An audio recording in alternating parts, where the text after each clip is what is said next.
궁금한 뒷이야기를 들어보면서 물음표가 느낌표로 바뀌는 뉴스의 재구성, 뉴스야 시간입니다. 토요일은 정치부 류병수 기자와 함께합니다. 자, 류 기자. 네. 첫 번째 소식부터 볼까요? 네, 첫 번째 물음표는요. 화요일의 반격으로 있습니다. 아, 유시민 이사장 이야기군요. 네. 이 검찰 수사가 지금 진행 중인데 유시민 이사장이 화요일에 뭔가 하겠다 이런 건가요? 네, 다음 주 화요일로 딱 날짜를 정해서 유튜브 방송에서 검찰에 대해서 입장을 밝히겠다고 한 겁니다. 근데 지금 양측이 공방을 벌이는 게 유 이사장이 주장한 내사설이잖아요. 네. 이 내사설이 어떻게 된 건가요? 먼저 유 이사장의 이야기를 먼저 들어보겠습니다. 계속해서 윤 총장은 거짓말하고 있고 처음부터 내사 자료를 갖고 있었고 그 내사 자료에 의거해서 예단을 형성했고 검찰이 8월부터 조국 전 장관을 내사했다는 건데요. 대검이 바로 허위 사실이라면서 반박을 했습니다. 유 이사장은 또 거짓말이라면서 오는 화요일로 날짜를 딱 정해서 근거를 공개하겠다고 예고한 겁니다. 근데 중요한 거는 유 이사장이 화요일 날 뭔가를 공개하겠다고 했는데 그때 확실한 내사 증거 이걸 공개할 수 있는 건가요? 네, 그래서 친문 인사들에게 취재를 해봤는데요.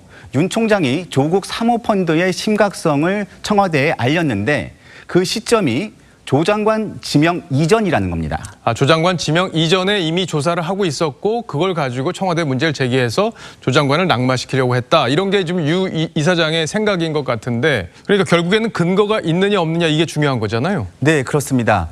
결국은 유 이사장과 검찰은 이제 끝까지 맞붙을 수밖에 없습니다. 시민단체가 허위사실 유포로 고발한 내용까지 수사 중인데 유 이사장은 수사에 순순히 응하지 않겠다고 했습니다. 직접 들어보시겠습니다. 제가 허위사실을 유포했다는 증거가 뭔지도 모르겠어요. 저는 제 발로는 출석 안 합니다.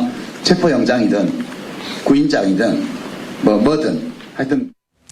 출석을 안 하겠다 이런 입장인데 출석을 안 하면 강제 구인이라도 할 수 있는 겁니까? 검찰 입장이 어때요? 검찰은 원칙대로 수사를 하겠다는 입장입니다.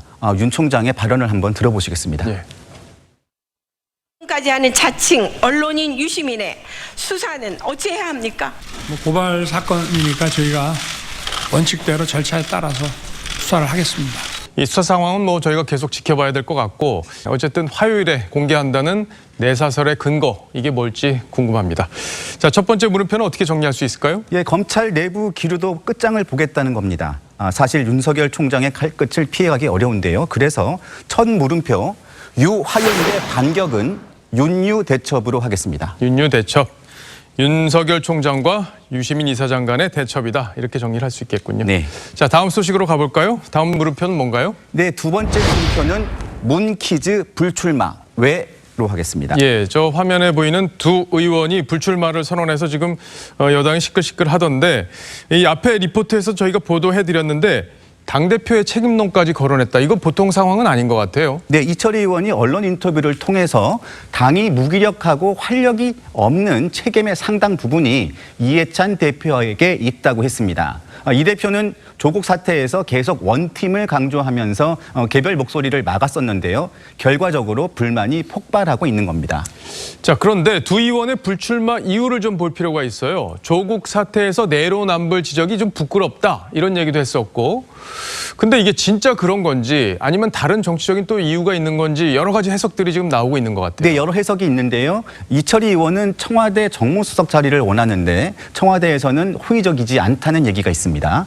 또 표창원 의원에 대해서는 광역단체장 등을 포함해서 더 큰 정치를 위해서 이미지 관리용 불출마 선언이라는 말이 친문 진영에서 나옵니다. 예, 그렇군요. 자, 두 의원은 조국 사태에서 당이 조국을 편든 게 부끄럽다 이렇게 얘기를 했었는데 사실 본인들도 좀 자유롭지 않은 거 아닙니까?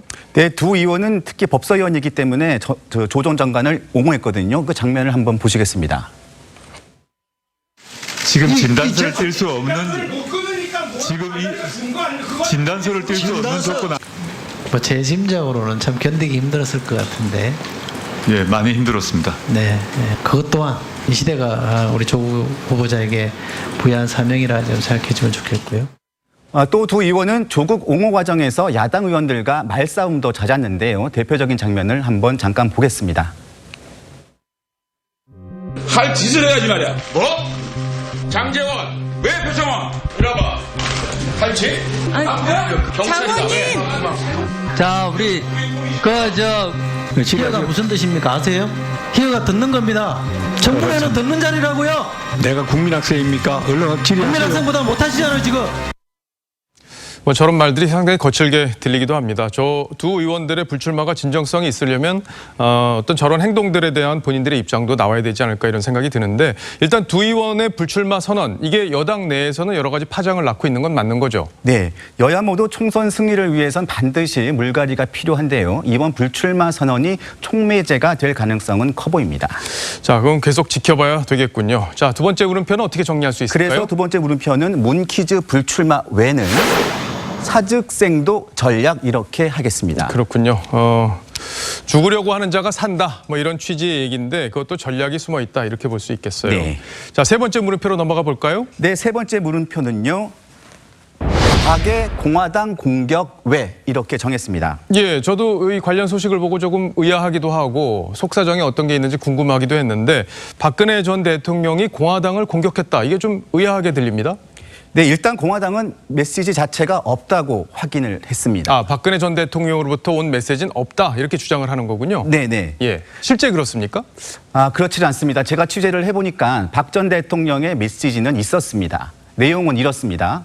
특정 의원을 거론하면서 영입의 속도를 내달라. 또 지금처럼 해서는 안 된다. 이런 메시지를 유영하 변호사를 통해서 공화당 지도부에 전달했습니다. 결국에는 의원 영입이 안 되니까 박근혜 전 대통령이 좀 답답해하고 있는 상황이다. 이렇게 볼 수 있을 텐데 지금 현역 의원이 2명뿐이잖아요. 예, 2명이 끝인데요. 예. 아직 한국당이 공천 그 작업이 시작되지 않았기 때문에 공화당으로 간다는 의원은 아직은 없는 상태. 아직은 없는 상태다. 네. 자, 그럼 박근혜 전 대통령이 조만간 메시지를 낼 거다. 뭐 이런 얘기도 있어요. 네네. 예, 어떤 메시지가 될지 한국당에서는 뭐 보수 통합을 해야 된다. 이렇게 해서 한국당에 힘을 실어주기를 사실 기대하고 있는 거잖아요. 그럴 가능성은 없어 보입니다. 아, 없군요. 네, 박 전 대통령은 다음 총선을 통해서 공화당 의석으로 캐스팅 보트를 쥐는 게 목표라고 합니다. 아, 그런 목표를 갖고 있다. 그렇다면은 뭐 한국당에 힘 실어주기가 쉽지 않을 텐데.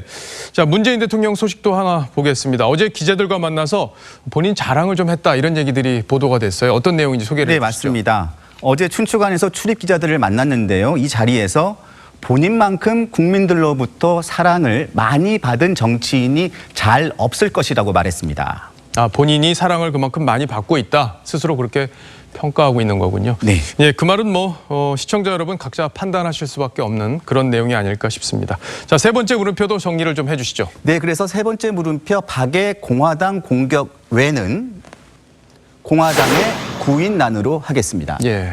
네, 뭐 한국당의 상황이 아직 공천이 본격화되지 않았기 때문에 공화당의 구인난이 언제 풀릴지는 좀 더 지켜봐야겠다 이런 생각이 듭니다. 네. 자, 잘 들었습니다. 지금까지 류병수 기자였습니다.